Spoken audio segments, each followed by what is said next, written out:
Coming up on The Cut, The mayor of Europan was killed during a Dia de los Muertos celebration. the government shutdown continues. And a crazy week in sports. All this and more coming up on The Cut. The Cut starts now.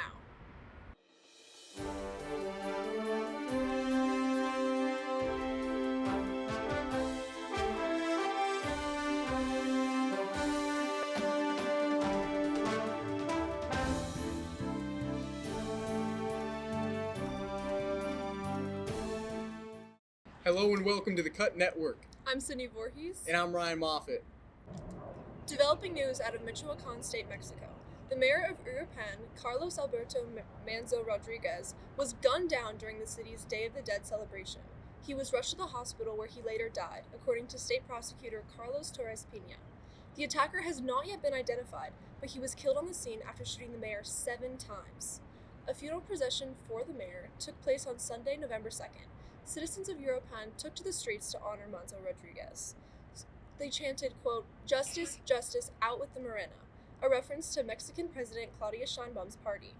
In the past few months, the mayor took to social media, asking Sheinbaum to help address the violent crime and cartel groups in Michoacan, which has become one of the most dangerous states in Mexico. He also accused Michoacan's governor and the state police of corruption. Manzo Rodriguez has been under protection since December 2024. 3 months after taking office. He never said why, but Federal Security Secretary Omar Garcia Harfuch told reporters that the mayor's security was reinforced with municipal police and 14 National Guard officers. Now, if this measure was related to his fatal attack, we do not yet know.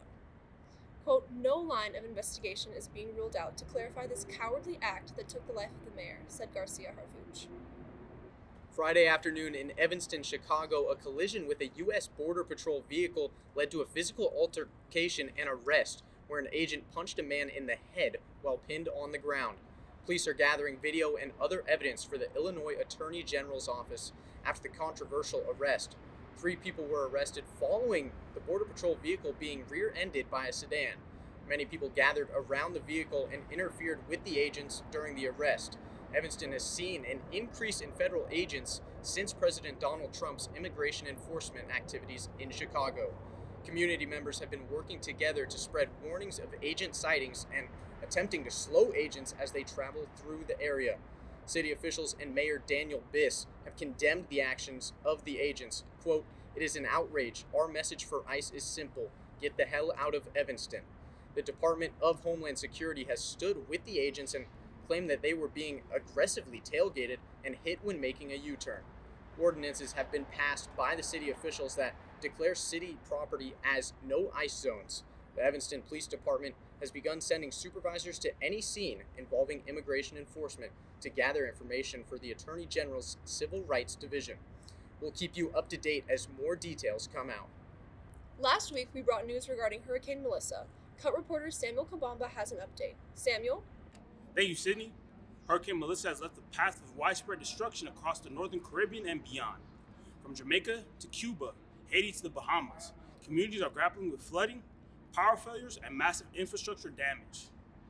Melissa made landfall in southwest Jamaica on October 28th as a Category 5 storm with sustained winds near 185 miles per hour, the strongest hurricane on record to hit the island. In Jamaica, roads are blocked. Power outages are massive, with up to 70% of the island without electricity, and communication in many areas are down. The storm also crossed into southeastern Cuba, with heavy rains and flooding were involved. Also, wind damage was reported, and plenty of homes were destroyed, with millions being affected. In Haiti, Hurricane Melissa made its way through with flooding and multiple fatalities on the southern peninsula. As the storm moved north, the Bahamas and Turks and Caicos also experienced rough seas, including high winds and damage to roofs and infrastructure. Forecasters say while Melissa has weakened, the aftermath will be long-lasting.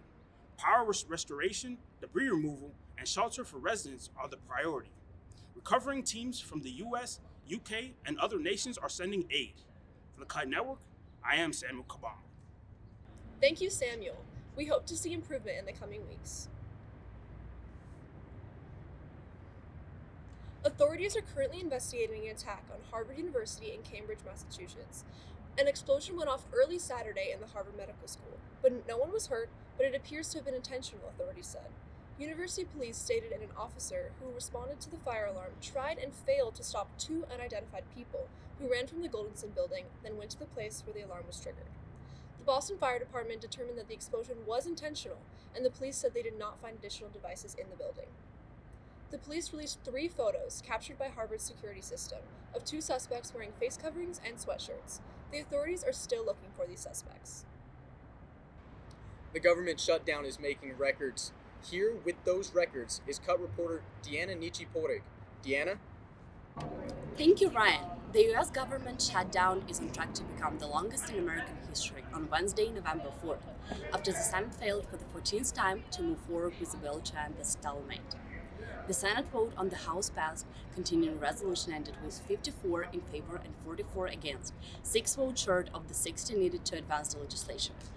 The current shutdown, which has already stretched into its 35th day, is set to surpass the record set in 2019. That one also lasted 35 days before ending shortly after 9 p.m.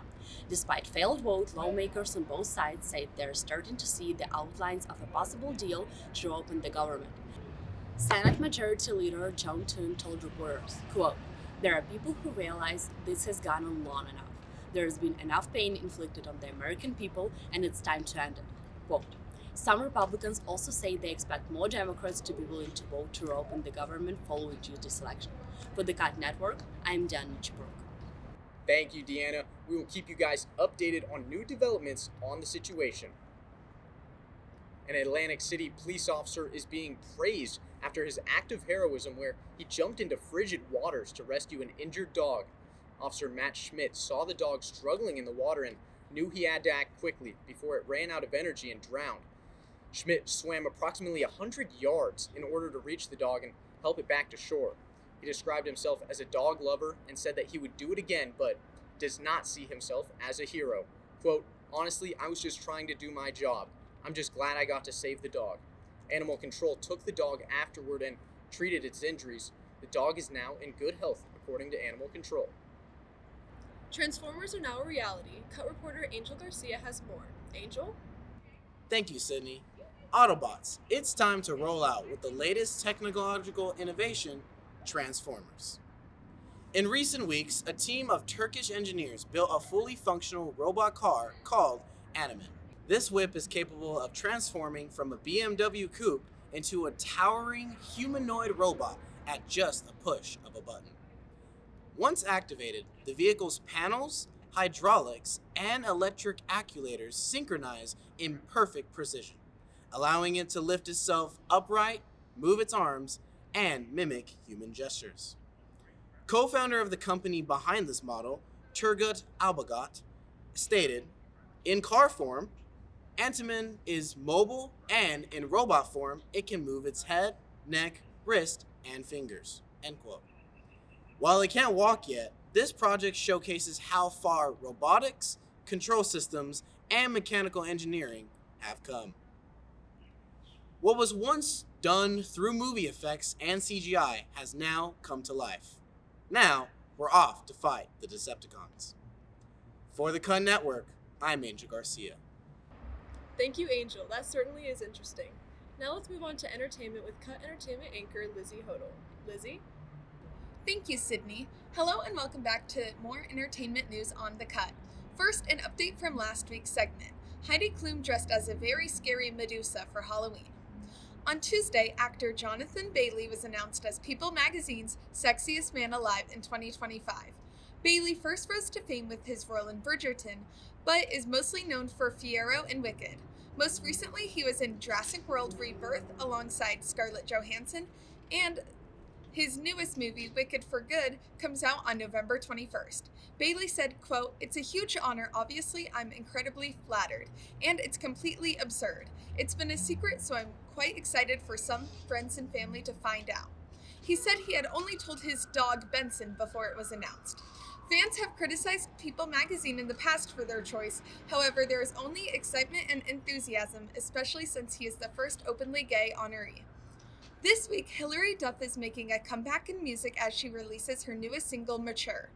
It has been 10 years since she released her album, Breathe In, Breathe Out, She is widely known for starring in the Disney Channel show Lizzie McGuire in the early 2000s, and more recently was the lead in the spin-off series How I Met Your Father. Her return to the music world is highly anticipated. On Monday, she posted her single captioned, quote, "So happy this one is finally yours to hear. Been keeping this one quiet for too long." And that's all I have for entertainment this week. For the Cut Network, I'm Lizzie Hadel. Thank you, Lizzie. Now onto a crazy week in sports with Cut Sports anchor Josh Melby. Josh? Thanks, Sydney, and welcome to Sports on the Cut Network. I'm Josh Melby, and to tip off today's segment, I'll be going over this year's college basketball season and how it started off. Arizona's 18-year-old freshman Koa Pete had a phenomenal debut on Monday night, going for 30 points against the reigning NCAA champions and number 3 ranked Florida Gators. Pete led all scorers in that game and delivered 2 electric dunks after the game was tied up 70-70, giving the Wildcats a 4-point lead they did not give back, eventually resulting in a 93-87 victory. Outside of Florida's crumble, Auburn, who lost to Florida in last year's Final Four, needed overtime to defeat Bethune-Cookman. Auburn was ranked 20th heading into this year's season, and aside from their loss against Florida, the Tigers defeated every team they faced in last year's March Madness run by a larger margin than they were able to defeat the Bethune-Cookman Wildcats.